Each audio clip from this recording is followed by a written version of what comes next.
Bom dia, turminha! Vamos para a nossa aula de ciências hoje, né? Quase encerrando aí a nossa semana. E hoje a gente vai dar continuidade ao conteúdo em que a gente estava vendo na semana passada, tá? Bom, nós falamos semana passada sobre fotossíntese, que é o meio que as plantas fazem para se alimentar. Então, é dessa forma que as plantas se alimentam, que produzem o seu próprio alimento, é através da fotossíntese. Hoje nós vamos falar de produtores, consumidores e decompositores. Então, será que todos os seres vivos, eles obtêm alimento da mesma forma? Será que todos os seres vivos, eles produzem o próprio alimento? Então, a gente sabe que o único ser vivo que produz o seu próprio alimento são as plantas. E os outros seres vivos, como é que eles se alimentam? Então, é isso que a gente vai ver hoje, tá? Então, existem duas maneiras que os seres vivos utilizam para se alimentar. É produzindo seu próprio alimento, a exemplo das plantas, e se alimentando de outros seres vivos, a exemplo de outros seres que eu vou mostrar para vocês mais à frente. Então, esses seres vivos que se alimentam dessas maneiras são chamados, de acordo com o seu comportamento no meio ambiente e da forma com que eles se alimentam, eles podem ser nomeados de produtores, consumidores e decompositores, tá? Tudo isso está lá na página 62 do livro de vocês. Bom, os seres produtores são aqueles seres como as algas e as plantas dos ambientes aquáticos e terrestres que produzem o seu próprio alimento por meio da fotossíntese. Então, é por esse motivo que eles são chamados de produtores, porque eles produzem o seu próprio alimento através da fotossíntese. Então, eu sempre falei para vocês, né, que as plantas, tanto na aula passada, eu detalhei mais isso, quanto em outras aulas, eu sempre falei para vocês que as plantas, principalmente as algas, elas são responsáveis por produzir não somente o seu próprio alimento, mas também oxigênio para a terra. Então, eu trouxe aqui 3 exemplos para vocês, né? O primeiro deles é a alga, né? A alga, que elas vivem no fundo do mar, elas são marinhas. Nós temos aqui um tipo de planta aquática, tá? E nós temos também um exemplo de planta terrestre. Todas essas são plantas bem comuns em que a gente vê tanto nos livros, quanto em jornais, quanto na própria internet, a gente consegue ver esses tipos de plantas. Então, lembrando que seres produtores são aqueles seres vivos que produzem o seu próprio alimento, a exemplo das algas e das plantas terrestres e aquáticas.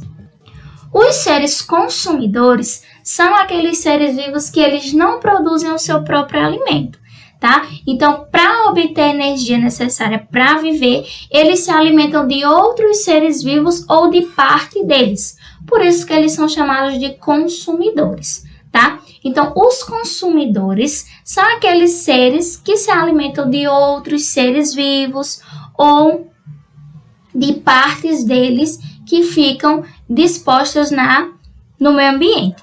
Esses seres consumidores são divididos em 3, os herbívoros, os carnívoros e os onívoros. Os herbívoros são aqueles que se alimentam somente de plantas, são aqueles seres vivos que se alimentam somente das plantas. E aí eu trouxe um exemplo para vocês desse animal aqui que se alimenta somente de plantas. Nós temos também os carnívoros, que são aqueles seres que se alimentam somente de outros animais, ou seja, somente de carne. Então, por isso que eles são chamados de carnívoros. E por último, os onívoros, que são aqueles seres que se alimentam tanto de plantas quanto de outros animais, ok? Então, eu trouxe para vocês aqui 3 exemplos, tá? Aqui uma garça azul, aqui um peixe e aqui um veado, tá? Então, aqui são 3 exemplos de seres que podem ser classificados dessas 3 formas e que são chamados de seres consumidores, porque não produzem o seu próprio alimento e sim se alimentam de outros seres vivos. E por último, nós temos os seres decompositores, que são algumas bactérias e fungos que se alimentam de organismos mortos e restos de seres vivos, né? Então, são eles que realizam esse processo de decomposição. Então, eles transformam a matéria-prima em componentes mais simples que ficam disponíveis no meio ambiente. Então, como eu já falei, esses seres decompositores são conhecidos por bactérias e fungos. A gente também já conversou sobre isso no início, onde a gente estava estudando esses dois seres vivos. Então, são eles os responsáveis por fazer essa decomposição. Então, eles transformam aquela matéria que está ali disposta no meio ambiente em matéria simples, né? Onde as plantas, né, que são aqueles seres que produzem o seu próprio alimento, eles vão retirar aquela matéria-prima que foi decomposta para se alimentar, né? Para poder retirar do ambiente os sais minerais, os nutrientes, para que ela possa fazer o processo de fotossíntese, ok? Bom, então, como atividade para casa, eu passei as páginas 66 e 67 do livro e no lição de casa as páginas 28 e 29. Então, lá vocês vão encontrar questões referentes a esses três tipos, né, de nomenclaturas que os seres vivos recebem por produzirem ou não o seu próprio alimento, a forma com que eles se alimentam, com que eles adquirem energia para sobreviver. Ok? Quarto ano, até a próxima aula e valeu!